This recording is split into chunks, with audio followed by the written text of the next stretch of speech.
4 के श्लोक नंबर 32 में तो स्पष्ट कर दिया कि उस सच्चिदानंद घन ब्रह्म ने अपने मुख कमल से जो ज्ञान दिया वो यथार्थ ज्ञान है, उसको तत्व ज्ञान कहते हैं। चौथे अध्याय के 34वें श्लोक में कहा कि उस तत्व ज्ञान को तू तत्वदर्शी संतों के पास जाकर समझ।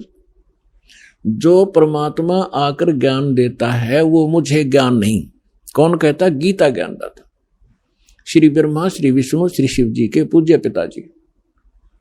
और उस ज्ञान को किसी तत्वदर्शी संत से पूछो तो इससे सिद्ध है कि वो वेद ज्ञान से भी भिन्न ज्ञान है और गीता के ज्ञान से भी वो भिन्न है। नहीं तो गीता जी में एक अध्याय और लिख देता हो कि ये है वह तत्व ज्ञान, 19वां अध्याय और बना देते, नहीं, उनको पता नहीं। तो उसको तत्वदर्शी संत ही बताते हैं। अब तत्वदर्शी संत की पहचान बताई है 15वें अध्याय के प्रथम मंत्र में श्रीमद् भगवत गीता में, कि जो संत इस उल्टे लटके हुए संसार रूपी वृक्ष के पत्तों से लेकर मूल तक विस्तार से बताता है, भिन्न भिन्न बताएगा, स वेदवित वो तत्वदर्शी संत है। वह वेद के तात्पर्य को जानने वाला है। तो परमेश्वर स्वयं आते हैं, जैसे अभी आपको बताया कि सच्चिदानंद घन ब्रह्म यानी पूर्ण परमात्मा अपने मुख कमल से ही यथार्थ ज्ञान बताते हैं।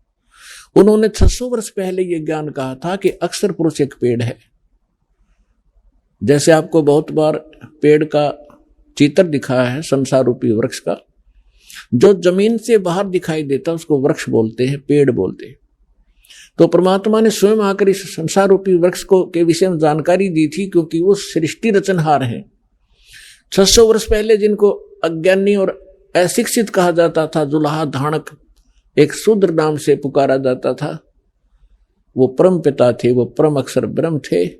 हमारी बुद्धि बालकों वाली है, हम भगवान को समझ नहीं पाए। और विशेष रोल रहा हमारे धर्म गुरुओं का, जिन्होंने हमारे अंदर आंखों में अज्ञानता का मोतिया बिंद कर दिया था।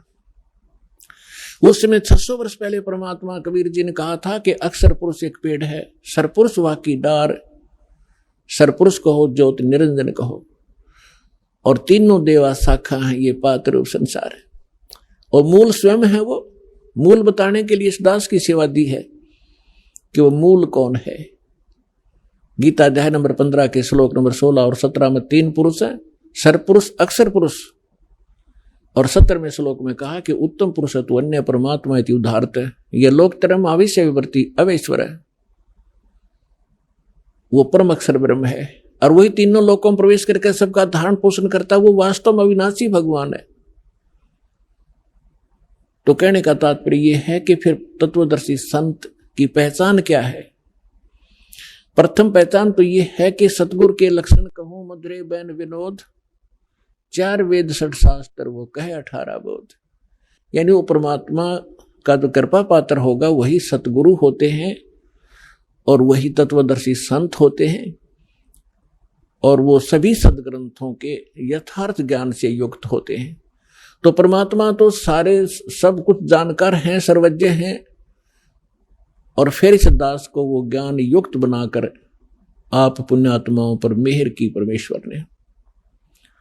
अब जो प्रसंग चल रहा है,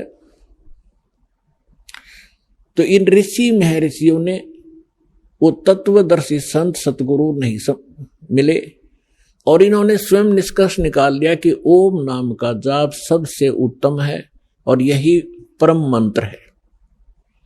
इन्होंने आसी को बरवाला मान लिया और बोर्ड के पास बैठ गए। आगे नहीं पड़ा कि 30 किलोमीटर और है आगे, वो है वस्तु जहां सत्संग होता है। अब दया करी है दाता ने इस दास के ऊपर कि 30 किलोमीटर आगे ये रास्ता है और वहां ऐसी सुविधाएं प्राप्त हैं, ऐसा ज्ञान प्राप्त है। तो क्या है वो? तो इन ऋषियों को ज्ञान हुआ नहीं। चुनक जैसे ऋषि, वो महापुरुष परमात्मा पाने के लिए तड़प उठे। उनको ये ज्ञान हो गया कि इन देवी देवताओं की पूजा से कोई बनने वाला नहीं है, और उनको ये ज्ञान हो गया कि पूर्ण परमात्मा से ही पूर्ण मोक्ष होगा। उनका दुर्भाग्य था कि उनको तत्वदर्शी संत ना मिलने से उन्होंने ब्रह्म को और उसके ओम नाम को